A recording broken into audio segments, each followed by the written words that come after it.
Hey guys, what's going on? It's Ed here. We're doing things slightly different this time around with this deck profile video. First thing is, as you can see, I'm recording this from my PC because I do not have the actual cards. They are not released yet in English and won't be so for a few months. So instead of paying a mint for Japanese cards to show for you guys that I won't be able to play with at my locals, I'm just going to flash the cards up on screen and give you guys a brief analysis of what the cards are and what they do, especially since these are the new cards for Lianorn. The second disclaimer is this is like a third, even though it's my personal third draft of the Lianorn deck. Consider this my first draft for YouTube because some cards on there don't make sense because I feel like we're waiting for some more reveals that will give Lianorn support. But it's things that I feel like are cool and like make the deck different. So we're going to start this like our normal. I'm just going to flash them across the screen as I'm talking. So we are going to start off with our Lianorn ride line. I think I don't have to go into too much explanation for this one. So we are going to be starting with the announcing Wings of Spring Corphie. It's our standard starter, which you when wrote upon, we second draw a card, and then we are going to skip right next to the grade 1 of the ride line. This one I want to add more to it to the main deck, but I need to figure that out. Like I said, this is a rough draft. This is us speculating. We can have a discussion in the comment section below about what you think would work, what you think would not work with this deck list. But the grade 1 is going to be Budding of Pleasant Sounds Gracia. So, probably have the Japanese version of the card on screen, so I'll read it out to you. When this rodent is rode upon by brilliant Tune Requintina, I forget how to say that word, name, you may call this card to the rear guard. So it's basically like Matt from Dark States for people who don't know, like, what Lianorn's, like, cards do. And the rear guard skill is when the battle this unit boosted a Vanguard, it gains 5k. So that's what I like, because if we have 3 Gracias in the back row somehow, they each get plus 5k when you activate Lianorn's skill, which we'll go into later. So those each become 10k boosters, and I'm just like, nice. Grade 2, as you heard me state with the grade 1 skill, is Brilliant Tune Rectina. So, once again, this also has when it's a wrote upon skill, which is for Lianorn, and then it's ending Lianorn, not the, because we're going to get 2 variants, one with the trial deck, which is, it's a trial deck card, and one that's going to come out with the actual set that's an upgrade. So, when it's wrote upon by Lianorn, Soul Blast 1, choose a grade 1 or less from your drop, call it to rearguard. So you already have 2 of your rearguard slots filled up for Lianorn's skill when you require 3 rearguards in your back row that can boost. And its rearguard skill is if your back row has 3 or more rearguards, this unit gets boost. And I think it's important to know, even though it's without saying, this does count this card. Therefore, if you have her in the back row, she becomes a default 10k booster as long as you have 2 others from either the skills of the ride line or through other methods, such as the order that we'll go into. So a 10k booster. That's pretty nice. And if you have to, you could slide it up and attack with it next turn, or use it for an intercept shield. All right, and then our final. So like I said, going into it, we are going to choose to run 4 copies of Grand March in Full Bloom Lianorn. So this one has 2 skills that are pretty nice. This one, on the Vanguard, once per turn, Counterblast 1, draw a card, choose a card from your hand, call it to the rear guard, and discard it. So that could fill our condition to get her skill off. Oh, call it to the rear guard or discard it. Sorry, I finished reading it on my screen. But that helps us finish off the skill. That's how we get our 4 rear guards into the back row, and it could be good. Um, when this unit attacks, Soul Blast 1 and discard 1 card from your hand and boost this unit. You're all of your back row standing units with boost. If you boosted these units with 3 or more, you get drive plus 1 to the end of battle. And at the end of the battle, choose 2 of your back row rear guards and stand them. So essentially, maybe I'll have a little display thing because I don't have cards. I can just like illustrate for you guys. So Lianorn has 2 cards in the back row. Get to tap all 3, and that allows all their boosts to go to Lianorn, which on average you get around between 40 to 50k, and it's more than that, but you know. Uh, and then at the end of that battle, just stand them up, and they get to boost the rear guards in front of them. So that's ideally. You don't want to restand your center back row rear guard. You want to restand the sides, and that will allow you to make more attacks going off. Or if you have that hidden spice that different fight retweeted earlier in the month, there's a grade 2. I'll have it up on screen. And essentially, when you restand a unit, that unit can attack. It can't attack otherwise, and it also gains 10k, which becomes a 20k beat stick on its own, plus the booster from behind. All right, and then after that, we're going to work our way like we normally do, from grade 3s going down. So the only other grade 3s we run in this deck currently, at the time of recording, is Happy Dream Festa. Play this card with Counterblast 1 if your Vanguard has Lianorn in its card name. Look at the top 7 cards of your deck. Choose 2 grade 2 or less units among them and call them to the rear guard and shuffle your deck. So that's a good card, especially if, let's say, you're fighting against, it's a good example, Barrow Magnus, Gravidia. It just helps you repopulate your board, as because Lianorn's bread and butter is that skill where you get extra drive plus um the restanding effects. It's a good searcher for our grade 1, so we can. And it also helps us with deck thinning to an extent, because if we don't choose triggers, even if we draw triggers in the top 7, we just shuffle them back in, and what do you call it? We thin out our deck so that if we reach that, if our deck gets pretty low, we can actually start to get more triggers reliably.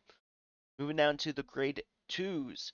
So like I said, I'm still arguing numbers here, but the cards I decide to have, I want to include 2 more copies of Rectina, because it's just good to have a 2k boost. It's either a 10k grade 2 or it's a 10k booster, depending on our circumstances. And yeah, we already went over that card, so we can go on to the next. So I feel like this is a pretty cool combo, in my opinion, with these next 2 cards I'm going to mention. The first one is Blooming Petal Palophilus. Auto skill is when this unit is placed on the rear guard. If your soul has no cards, soul charge 2. So I like this card in this deck because most of the time, by the time you get to Lianorn, you only have 2 cards in soul because of various costs.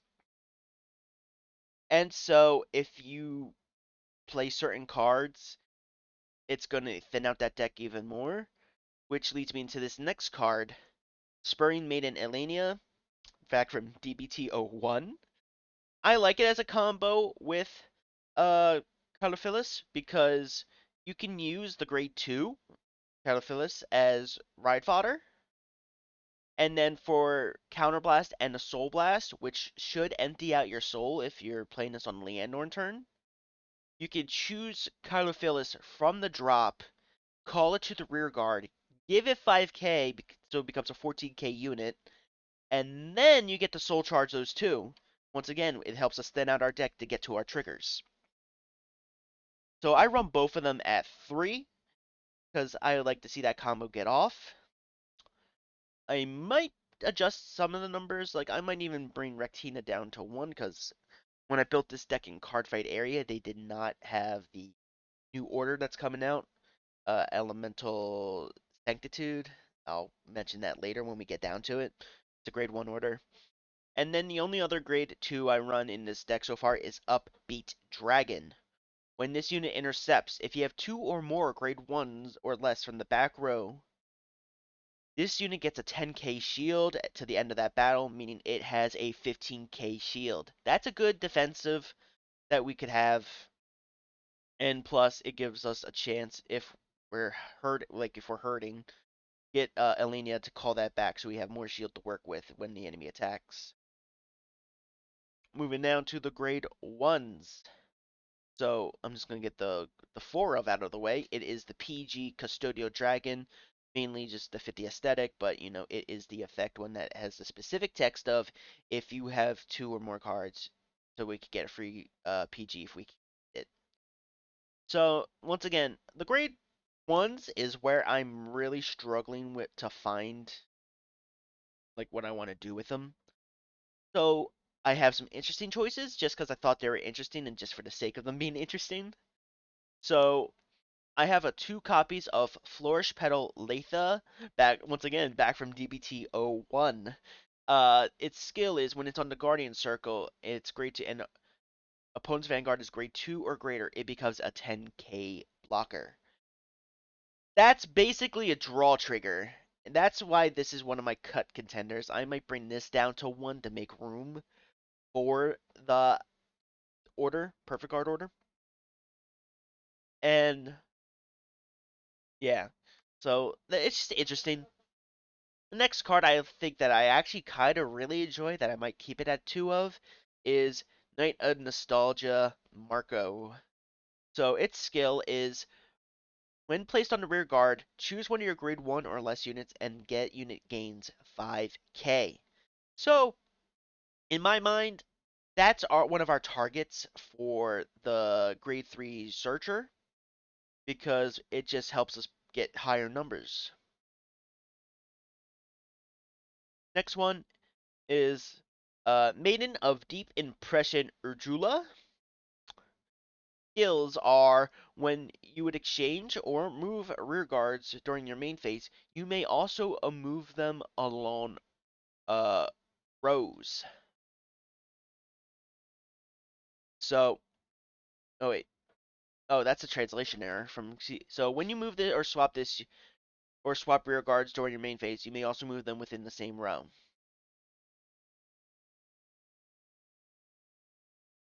Oh, yeah. Huh. I might just cut out this bit of the video, and that will be our cut card. If your units in the front, oh, that's the reason why I chose this one. Your units in the front of this unit cannot be chosen by opponent's effects, so it cannot be like retired through various card effects. But most of our cards that are in the front row rely on the back row for their skills, so it might not be good. Yeah, this one's definitely getting cut out of the video, and uh, we'll put the order in there. Then we have 2 copies of Marching Debut Purite. Its skill is during your turn, if you have 3 or more grade 1s or less rear guards, this unit gets +5. So this unit can be used in the front row as a 13k unit or in the back row as a 13k booster. So I'd like to think it counts for itself as when it's counting grade 1s because it's also a grade 1.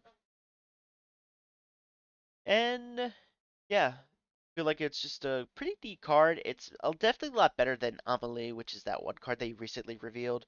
Of when this unit boosts, if you have another grade 1 or less rear guard, this unit gets 2k until the end of battle. Then if it's boosted to grade 3, Powder Blast, add Soul Blast 1 to draw a card. Yeah, that doesn't fit. And then the second to last card we'll go over is Performing Petal Diantha. Uh, When this unit is placed on rearguard from hand, if your vanguard is grade 3 or greater, counterblast 1, choose a grade 3 or less from your drop and call it to the rearguard. Once again, this allows us to reuse cards that we have lost over the course of the game, just so we have cards going out there without taking too much from our hand. Yes, I am aware this deck is slightly counterblast heavy, and even more so Soul Blast, but I feel like we have enough to just move forward with it and being able to make our plays work. And then the last card we have is, where is it?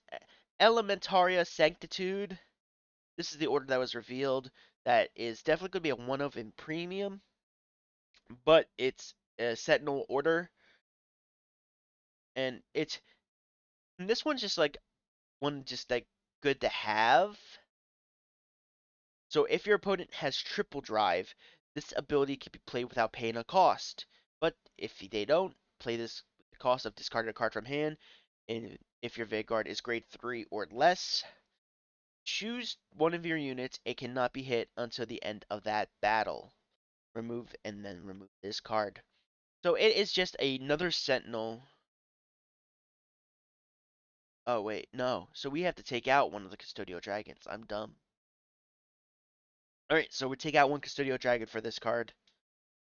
And yes, it's very niche because we're still waiting on official rulings from Bushiroad, but I believe it is natural triple drives, such as the grade fours, so that this deck could at least stand a somewhat of a chance from the grade four cards and decks like Prison, Nirvana, etc. And then yeah, then we're gonna move down to our trigger lineup once my computer stops freaking out. So, trigger lineups. We are going to start with the over trigger. The over trigger I choose to run is not the Stoicheia one, but the Olbaria one that you get from the old trial decks. We essentially going to have another visual up for you guys. If we do the 3k booster, get the initial drive, and we can get a crit from it, we could get another trigger from it. But if we pull the over trigger, we could give the first 100 million to one of the outer rear guards, outer backline rear guards, and the other 100 million to the other. So Lianorn is get boosted for 200 million, and then we can restand them, and then each of our other rear guard swings has 100 million as their swings. So that is almost without perfect guard, assuming they're going to perfect guard. That is almost guaranteed 3 swings against our opponent. And I just feel like that's a little bit better than the Stoicheia Overtrigger, and this is definitely going to help budget decks out.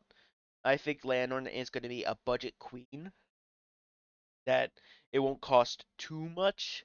The only thing I think that might be pricey are a few of the triple R's and Lianorn herself. Alright, and then we are going to move on to our other triggers. So we'll start with the crits. I choose 4 of the effect crits of Alana for 2 reasons. 1, crits. 2, she once again like the other effect trigger crits. If she boosts, she goes into the soul, which gives us more resources to work with our soul. Next is the draw triggers, like essentially I'm using them to get draws so I could have more cards to play on my turn, and the 10k shield does not help. I mean, it does not hurt. It helps. It does not hurt. Sorry, I am sick. And then I choose to run 1 copy of Alchemic Hedgehog, which when this unit is placed on the Guardian Circle, if the attack unit's crit is 2 or greater and its critical is increased by an ability other than trigger effects, or its original crit is 2 or greater, this unit gets an additional 15k shield, making it a 25k shield. That's just a good one-off, I think, in my opinion, to run as a heal. And then the second one being a Berry Asher. When this unit is placed on the Guardian Circle, if the opponent's attacking unit has attacked 2 or more times this turn, this unit gets 15k, making it another 25k shield. So this would help against decks that restand. And then I choose to run 2 generic heals, or you can run the world heals, whatever fits your aesthetic. And so we'll just have 2 50k heals. And then last but not least, what do you call it? I run rainbows in almost everything until I decided not to. I might not run rainbows in this deck. I'm still hesitant. But I chose the front effect fronts, so we get more power to the front row, and we have 20k shields for when our opponent tries to attack us. Alright, I believe that covers everything. Let me know what you guys think down in the description below. Description? You guys can't write a description. In the comment section below, tell me what you hate, tell me what you like, tell me what you love about this deck, and what you would put in this deck instead. And we can have a discussion down in the comments about it. Make sure to like this video and subscribe for future updates. I do have a new video in the works. I am just waiting for one, the consent of one of the participating players, and two, his deck list for a fun version of Vanguard we played. I will say it's called Blind Fight, so I'm just waiting for all that to get approved. And what do you call it? I'll have a neat video to show you guys, and that one is going to be, in my opinion, hilarious and very cringeworthy. All right, thank you guys so much for watching. I will see you guys next time.